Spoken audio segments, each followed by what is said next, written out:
ಮೆಟ್ರೋದವರೇ ಬೇರೊಂದು ಸಂಸ್ಥೆ ಮೂಲಕ ಡಿಪಿಆರ್ ವರದಿಯನ್ನ ನೀಡಲಿದ್ದಾರೆ. ಮೆಟ್ರೋ ಯೋಜನೆಯನ್ನ ಪಿಪಿಪಿ ಮಾಡೆಲ್ನಲ್ಲಿ ಮಾಡಲಾಗುತ್ತೆ ಅನ್ನೋದು ಗೃಹ ಸಚಿವರ ಮಾತು. ಡಿಪಿಆರ್ ವರದಿಯಲ್ಲಿ 20,000 ಕೋಟಿ ವೆಚ್ಚ ಹಾಕಲಾಗಿದೆ.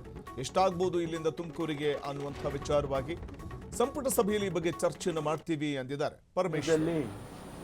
ನಾವು ಫೀಸಿಬಿಲಿಟಿ ಮಾಡಿ ನೋಡ್ತೀವಿ ಅಂತ ಹೇಳಿದರು. ಅದರಂತೆ ಸುಮಾರು 3.5 ಕೋಟಿ ರೂಪಾಯಿ ಖರ್ಚು ಮಾಡಿ ಹೈದರಾಬಾದ್ ಕಂಪನಿಯವರು ಫೀಸಿಬಿಲಿಟಿ ಸ್ಟಡಿಯನ್ನು ಮಾಡಿ ಸರ್ಕಾರಕ್ಕೆ ಕೊಟ್ಟಿದ್ದರು. ಮಾಡಬಹುದು ಅನ್ನುವಂಥ ಅಂಶ ಅದರಲ್ಲಿ ಭಾಳ ಸ್ಟ್ರಾಂಗ್ ಆಗಿ ಕೊಟ್ಟಿದ್ದರು.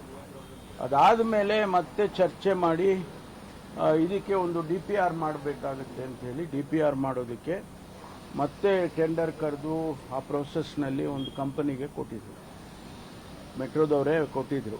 ಅದನ್ನು ಮಾಡಿ DPR ಮಾಡಿ ಅವರೆಲ್ಲ ಅವರ ಹಂತದಲ್ಲಿ ಎಲ್ಲ ಚರ್ಚೆಗಳು ಮಾಡಿ ಸರ್ಕಾರಕ್ಕೆ ಇವತ್ತು ಕೊಟ್ಟಿದ್ದಾರೆ. ಸರ್ಕಾರ ಅದನ್ನು PPP ಮಾಡೆಲ್ನಲ್ಲಿ ಮಾಡಬೇಕು ಅಂಥೇಳಿ ಪ್ರಸ್ತಾವನೆಯನ್ನು ತಯಾರು ಮಾಡ್ತಾ ಇದ್ದಾರೆ. ಏನೋ 20,000 ಕೋಟಿ ಅಂದಾಜಿನಲ್ಲಿ ಮಾಡಿದ್ದಾರೆ.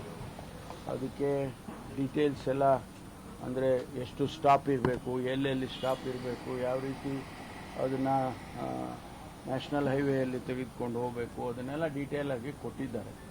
ಕ್ಯಾಬಿನೆಟ್ ಮುಂದೆ ಇಟ್ಟು ಮುಂದೆ ಏನು ಮಾಡಬೇಕು ಅಂತ ಹೇಳಿ ಎಕ್ಸ್ಪ್ರೆಷನ್ ಆಫ್ ಇಂಟ್ರೆಸ್ಟ್ಗಳನ್ನ ಕರೆದು ಟೆಂಡರ್ ಕರೆದು ಆ ಪ್ರೋಸೆಸ್ ಎಲ್ಲ. ಇನ್ನು ಕಾಕ್ರೋಚ್ ಪಾರ್ಟಿಯ ಬಹಿರಂಗ ಸಭೆಗೆ ಅನುಮತಿಯನ್ನ ನಿರಾಕರಿಸಿರುವ ವಿಚಾರವಾಗಿ ಬೆಂಗಳೂರಿನಲ್ಲಿ ಗೃಹ ಸಚಿವ ಪರಮೇಶ್ವರ್ ಪ್ರತಿಕ್ರಿಯೆ ಕೊಟ್ಟಿದ್ದಾರೆ. ಯಾವ ಉದ್ದೇಶಕ್ಕೆ ಮಾಡ್ತಿದ್ದಾರೆ ಅಂತ ಪರಿಶೀಲಿಸುತ್ತಾರೆ ಪೊಲೀಸರು ಅಂದಿದ್ದಾರೆ.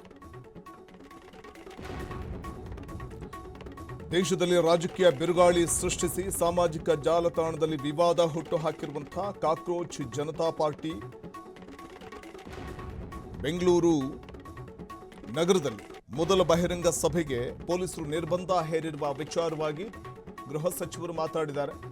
ಯಾವ ಉದ್ದೇಶಕ್ಕೆ ಬಹಿರಂಗ ಸಭೆಯನ್ನ ನಡೆಸ್ತಾರೆ ಅನ್ನುವಂಥದ್ದನ್ನ ಪೊಲೀಸರು ಪರಿಶೀಲನೆ ಮಾಡ್ತಾರೆ. ನಮ್ಮ ಪಕ್ಷ ನಾಯಕರ ಬೆಂಬಲ ಬೇರೆ, ಆದರೆ ಪೊಲೀಸರ ಕೆಲಸವೇ ಬೇರೆ ಆಗಿರುತ್ತೆ. ಅನುಮತಿ ಕೊಡೋದು ಬಿಡೋದು ಅವರಿಗೆ